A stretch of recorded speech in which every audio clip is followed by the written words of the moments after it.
Hello, all you beautiful gamers out there. It is I, Totem Lord, and here for you today, I bring you another edition of Memories, Trinkets, and Treasures. And today, I would actually like to go over my favorite handheld system currently, well, actually, probably of all time, and that would be the Nintendo DS, the original.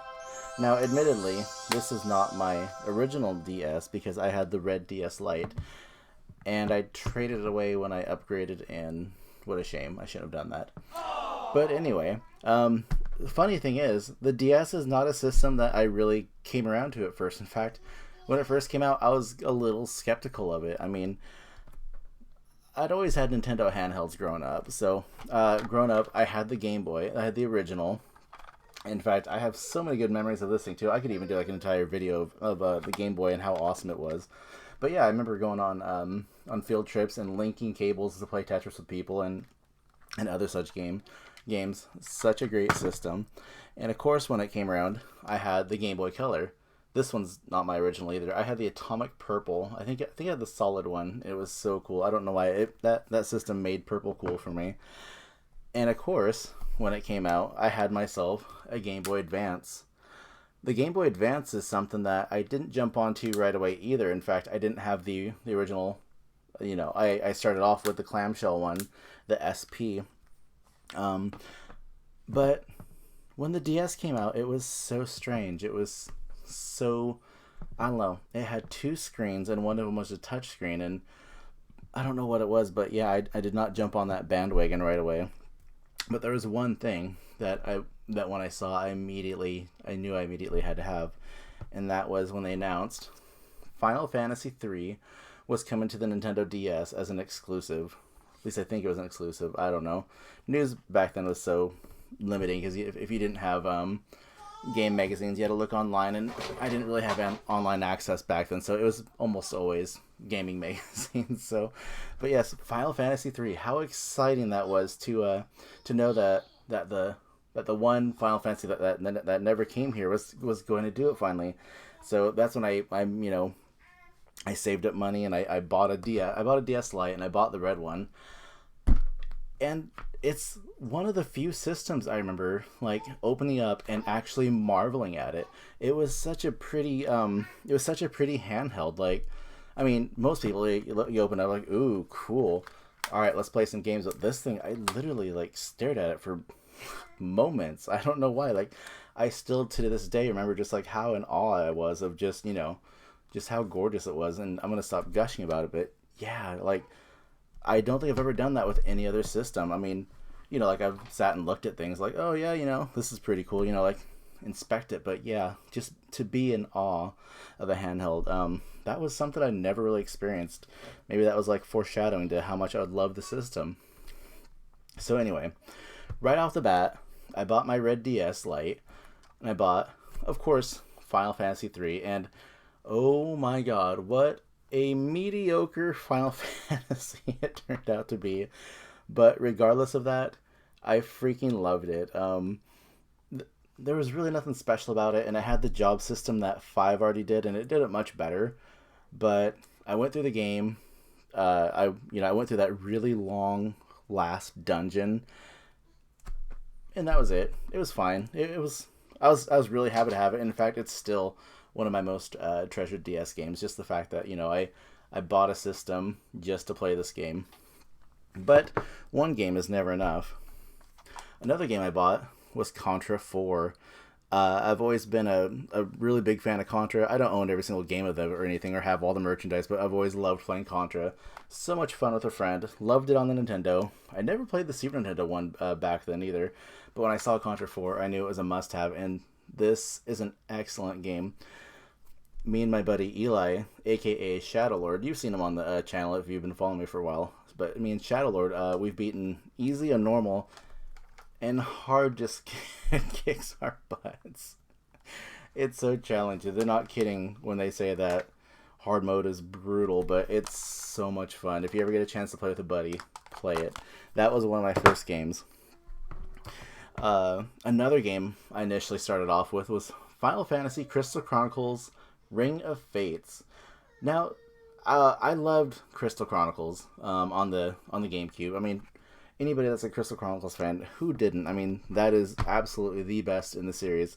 And to see that they're continuing it on the DS, and you didn't have to have the GameCube, you didn't have to have four, Game Boy Advances, da da da da da. You just, hook up your Game Boys and play with each other. And compared to the original, it's not nearly as good, but I still loved it. I mean, I still do.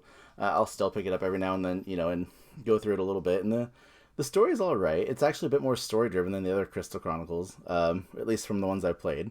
I played the DS ones, the original, and that's about it. But yes, Ring of Fates was great.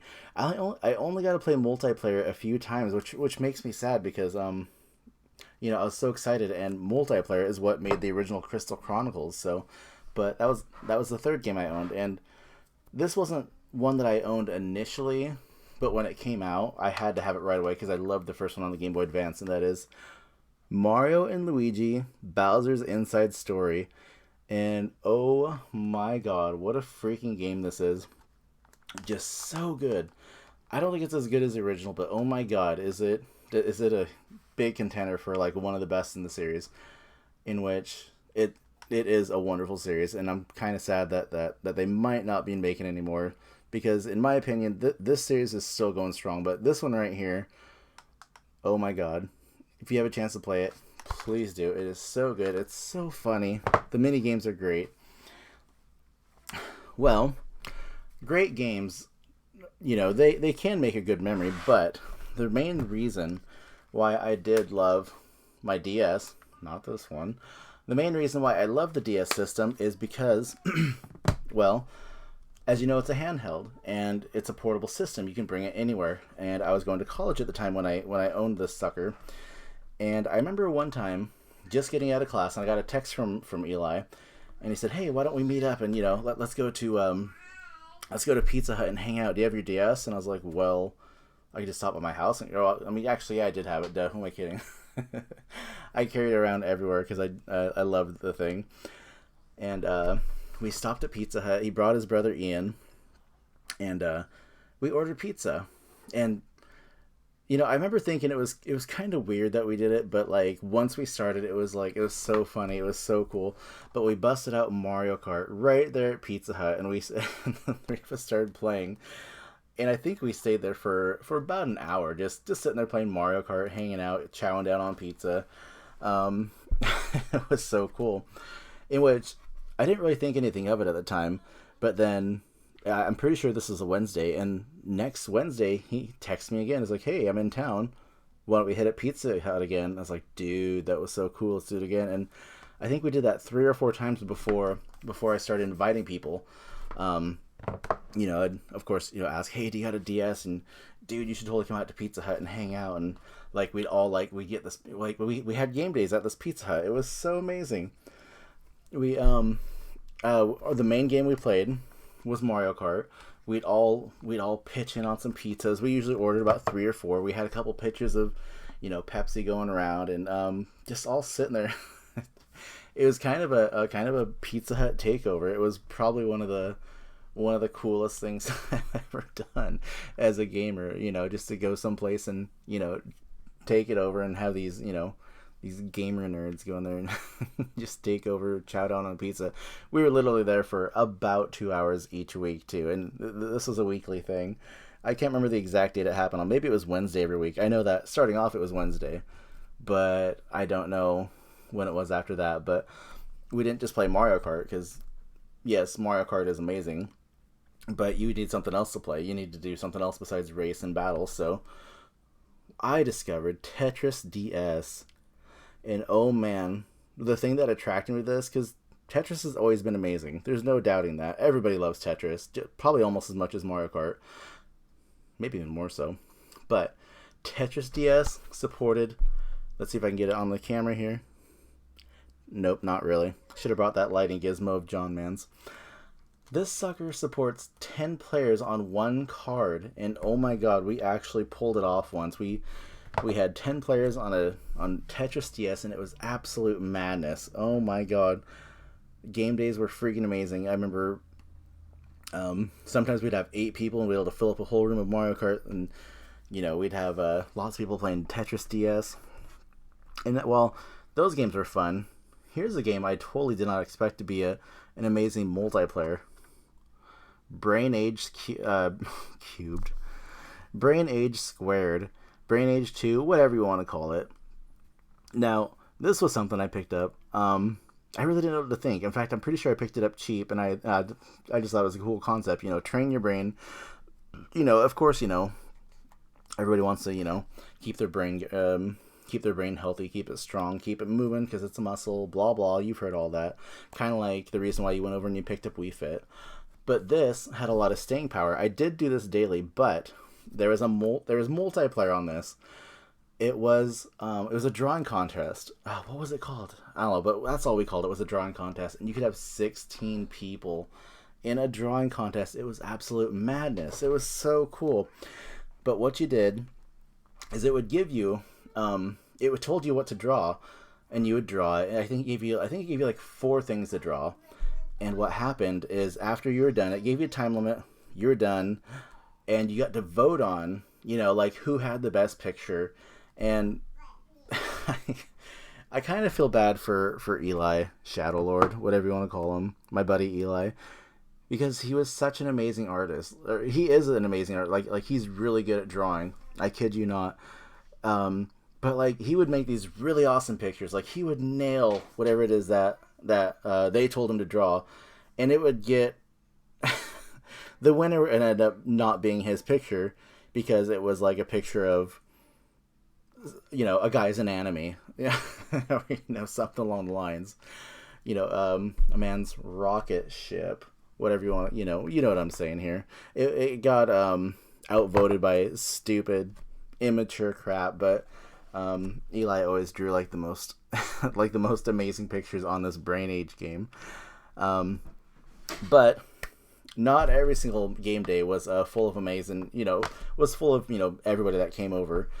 Sometimes we'd have like only 3 or 4 people show up, and that's when I discovered Mario Party DS.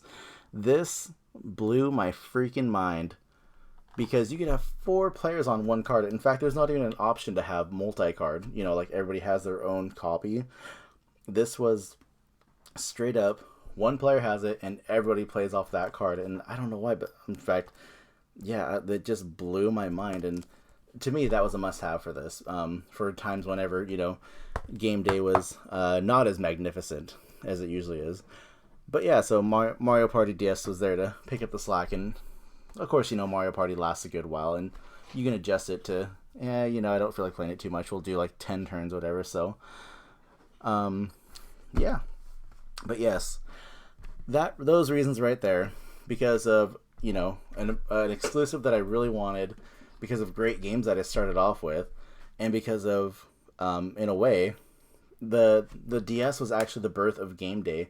I don't have game days anymore because of COVID, but this sucker right here really gave birth to, or really took game day and it really took off with it, and it was so cool to, have my friends come over like once a week and we just geek out and play video games. So that is why the Nintendo DS is one of my trinkets, treasures, and memories. So many memories, though. One last random fact before I close up here. On Mario Kart DS, this thing holds all your records, like a big old win-loss record. Before my kids went and erased my record, before my kids went through my video games and erased all my good stuff, my Mario Kart DS, I think my record was something crazy like 4,000 wins and 3,000 some losses. It was a pretty decent record, but so much Mario Kart played. I can't remember the hours that were played. It was so nuts, and it would keep track of how many wins and losses you had versus each person that you played. In my opinion, the Mario Kart never quite reached the level as DS for me. At least 7 and to some extent 8 Deluxe on the Switch, because those ones are portable now too. But yes, Nintendo DS got so many wonderful things to say about it. It's such a great system. just a great time. Anyway, thank you for listening to me gush about an old system. That was great to take a trip down memory lane.